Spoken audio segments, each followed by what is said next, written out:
that they felt like would stick to justify them taking my child. So they took my child at 3 a.m. I'm following you. They said that they would take her to family who was up the road.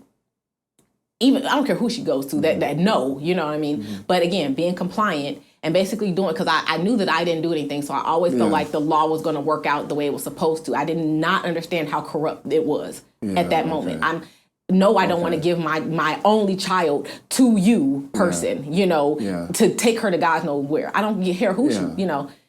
But in transit, right, when they're supposed to take her to the family, they decided that they weren't. And then they took her to foster care. And I didn't know where my child was for 3 days. Wow. Like, so they, at that, 3 o'clock in the morning, you said, on December 7th, they took her, and for 3 days, you did not know where she was at? No. My 9-month-old, no. Oh, my. And then I had a visit with her that following Tuesday, because this, mind you, this is a Friday and a Saturday. She had a bruise on her cheekbone. And I sat in the visit and cried. And I asked how she got it. And the lady looked, she's like, oh, I hadn't even noticed it. So you can't notice a very apparent bruise on a infant's face. But again, from the person that you pay to keep her, but you got to expect me to understand how a child got a brain bleed. Yeah. Wow, I can't even. 3 days, you 9-month-old. 3 days. I cried for 3 days straight. I'm sorry. No, I mean, no. Feel free. This is not like, feel free to free up however you know what I'm saying? Like, you know, like I said, I want to have a real conversation, but whatever you comfortable with. I cried for 3 days alone because at the time they arrested my at the time husband. So he was in jail, and I was by myself. And then the detective had the audacity to tell me, you're a strong woman, you'll get through it. So that's how they see Black women. I'm not allowed to be vulnerable. I'm not allowed to hurt for my child because I'm a strong woman and I'll get through it. Yeah. Like I'm some supernatural being that doesn't feel pain. Yeah. Wow. And that's what he said to me. And I could not believe. I couldn't believe it. And that is the narrative, how they do. I mean, I honestly, as a Black man, knowing that for Black women, like, you know, y'all strong, you're not even a human.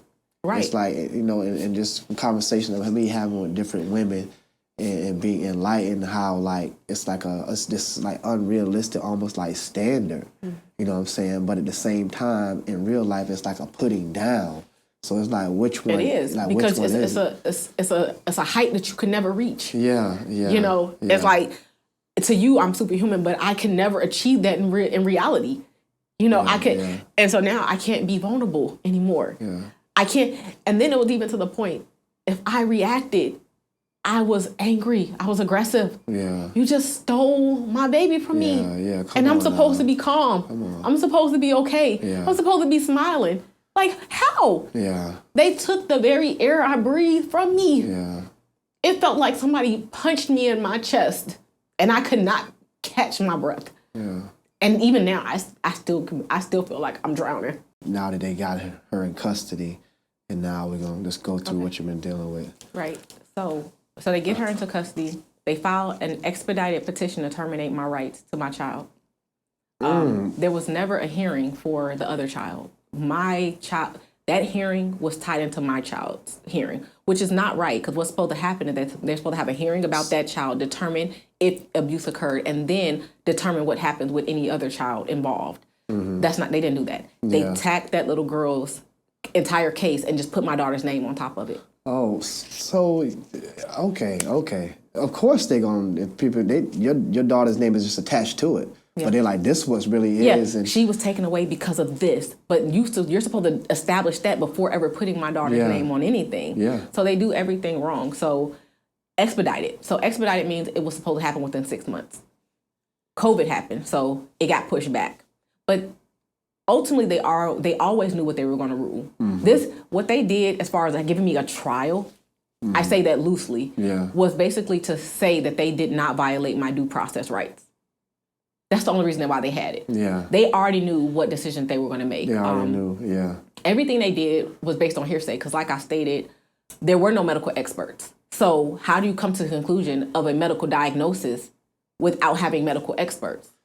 So, okay. So at this point, do you have legal representation? Yes, I had legal representation the day my child was taken from me. Okay. So that answered that question. So when stuff like this is going on through the procedure, like you said, there's no medical records. They're tying in your child with a whole nother, like usually it's supposed to be separate cases, but they just add on.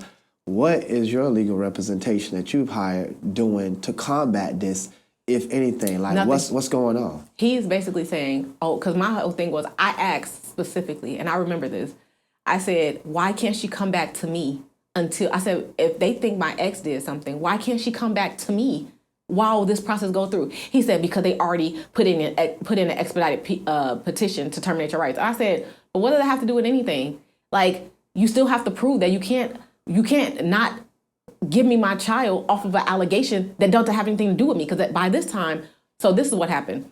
When they first filed the petition, they said that I abused the child. And then they changed it later on because that's what they needed to get my child into foster care. Okay. So they lied. So this is intentional deception. Yes. They had already verified that I hadn't did anything because they talked to my boss, they talked to my job, and they verified my timesheet. So they knew for a fact where I was. Okay. But that CPI agent wrote that on the hearing to basically convince the judge to put my daughter in foster care. But then they changed it after the fact. And so they put in an expedited petition. I still to this day don't know why. And it took them a year.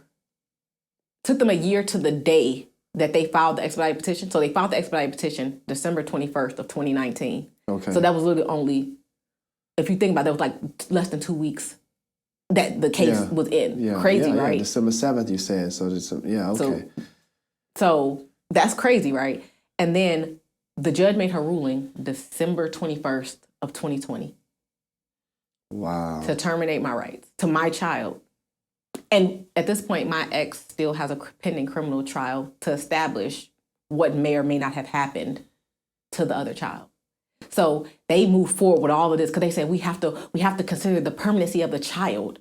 So you basically just bypass the actual law of criminal, because again, in civil, here's the thing, it's by clear and convincing. There was nothing clear and convincing. So these are all subjective terms. Yes.